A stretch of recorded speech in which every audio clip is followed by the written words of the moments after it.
Ndugu wafanyakazi, risala yenu imegusia suala la uhuru wa kuunda vyama au na kusajili vyama vya wafanyakazi. Kama mnavyofahamu, serikali imeridhia mkataba wa Shirika la Kazi Duniani namba 87 wa mwaka 1948 na tunawajibika kuheshimu matakwa ya mkataba huo ya uhuru wa wafanyakazi kujumuika.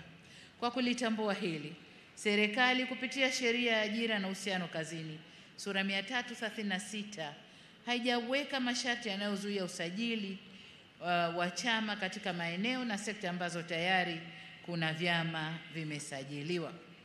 Lakini hapa nataka nitoe rai kwa vyama vya wafanyakazi kuendelea kutoa huduma na kusimamia kikamilifu maslahi ya wanachama wenu ili kuwaepusha na ushawishi wa namna yoyote ile unaweza kuwasababishia kujitoa kwenye vyama vyao na kuunda vyama vingine, kwani umoja ni nguvu na utengano ni udhaifu.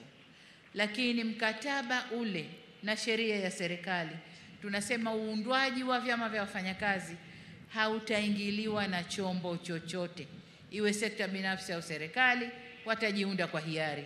Kwa nizungumze na wale ambao wanashawishi sehemu za kazi uundwaji wa vyama vingine vya wafanyakazi pale kwenye vyama vya wafanyakazi, hebu liangaliwe vizuri. Rais, naomba ulisimamie hilo pamoja na kamati yako, lisimamieni hilo. Ndugu zangu, kuhusu makato ya kodi kwenye posho mbalimbali, kama ilivyoelezwa, serikali itakaa na taasisi husika na kufanya uchambuzi na tathmini ya kodi hizo. Ndugu wafanyakazi, mapungufu mlioyabainisha kwenye utekelezaji wa mikataba ya ajira hasa kwenye sekta binafsi, niseme kuwa serikali imepokea ushauri wa TUTA kuhusu kusimamia kwa karibu ajira za muda mfupi ili kuhakikisha zinazingatia viwango vya ajira zenye staha.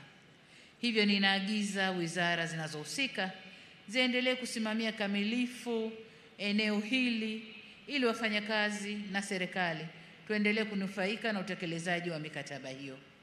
Pamoja na hayo, sina budi kusema kuwa ni muhimu tukafahamu kuwa ajira za mikataba mifupi haziepukiki katika mawanda ya kazi.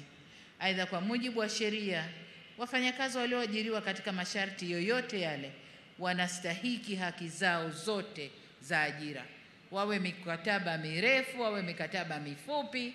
La maana ni stahiki zao kupatikana kama zilivyo.